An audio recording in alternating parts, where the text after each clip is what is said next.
Our next reader is Nicole Beckley. Nicole is a writer and a performer.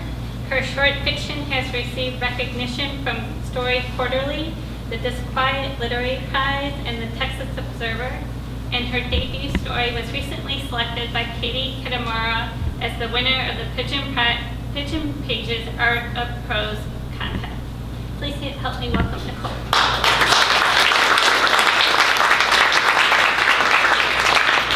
Hi guys, thank you so much for coming out on a Friday night to hear these amazing readers. Thank you to Malvern, thank you to Kirk. Super excited that you all are here.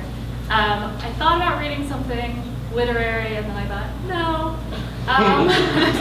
So I'm going to be reading the very beginning of what I'm calling a satirical romance novel. Imagine like Jack Handy meets Bridget Jones' Diary. Nothing you need to know except that the main character is a lush and a narcissist, but not a bad person. Chapter 1, a new job. After I got let go from my temporary job at a temp agency, I decided to change my life completely and become a journalist. I had a lot of questions like who, what, when, and some other ones. I figured these questions needed answers. By a stroke of pure luck, I bumped into my father's college roommate, John, at one of his regular hangouts, in his office at the Ludlow Media Building. I was there for a job interview. John said they weren't hiring journalists, but did I have any other skills? Do you have any cherries, I asked, and immediately tied a cherry stem into a knot with my tongue. John was impressed. You're creative. Why don't you go down to the design department? I was hired. And for my skills, not just my good looks like everyone always assumes. It's like you can't even be 5'9" and blonde with a tiny waist anymore. Jeez. I was so excited, I decided to treat myself to a celebratory glass of champagne at the restaurant next door. I could go down to the design department later. They wouldn't even know I was gone. It's like they say, always leave them wanting more. A while later, I got a call. Why wasn't I in the design department? I hiccuped. Probably because I was already back home now. After all, it was 2:30 p.m., almost quitting time. Besides, ever since Jonathan had moved out because I wasn't taking our relationship seriously enough, I was paying twice as much rent. I needed to spend a lot of time in the apartment to make it worth it. I also either needed to make some cash or move. And you don't move in New York City unless you receive a second warning that you're living in a condemned building and bulldozing is going to start tomorrow, like happened with my last place. And who did Jonathan think he was, anyway? I could take relationships seriously, very seriously. In fact, I was going to take all my relationships seriously from now on, just as seriously as I was taking this new job.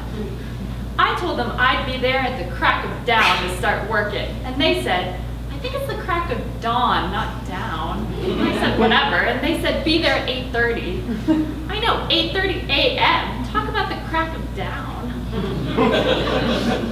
Chapter 2, first day of work. I was so excited for my first day, I laid out my clothes the night before, and I made sure that I had an extra snack pack in my lunchbox, which of course I ate on the subway on the way to work. I was a little hungover. I could tell, though, that everyone was looking at me like, who's the bigwig with the new job? Even if what they said was, hey, no eating on the train. Or move it, lady. They recognized I was a lady. I arrived wearing my best steel-toed lavender pumps and a sheer shimmery white dress that you could almost see through, but not quite. You have to leave some things to the imagination. That's what I learned from my semester abroad at that French nudist colony. I don't want to oversell the outfit, but if you walked by and thought, goddess, you wouldn't be wrong. Inside the design department, everybody was already busy. People in glasses were clacking on their keyboards or talking on their phones or using markers to write on whiteboards, not just to sniff. This was a real workplace. All the desks were lined up in orderly rows, and the biggest desk in the furthest back row was the design department supervisor, Sherry Peterman. She had a big curly mass of white hair that reminded me of the hair of a nun who taught one of my middle school classes. When I was disruptive, she'd slap me with a wooden meter stick. God, I hate the metric system. I'm here reporting for duty, I said. She looked me up and down, probably noting how awesome my outfit was, and told me I'd been assigned to work in book jacket design.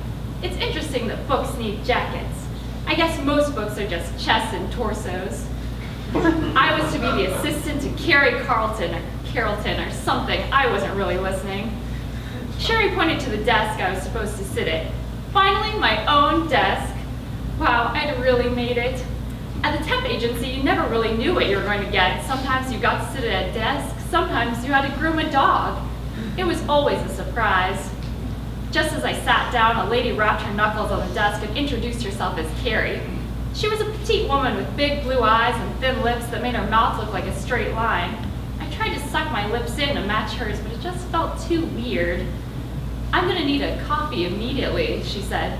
Tell me about it, I said. I leaned back in my chair until I realized she was pointing at the door and wanted me to fetch her a coffee from the kitchen. My first assignment. Carrie told me that there were a bunch of projects coming up and she was gonna need me to work around the clock. And I told her that was fine because right now my work was gonna be my life. And was she gonna eat that donut? She wasn't. So I ate it and it was delicious. Thank you all so much.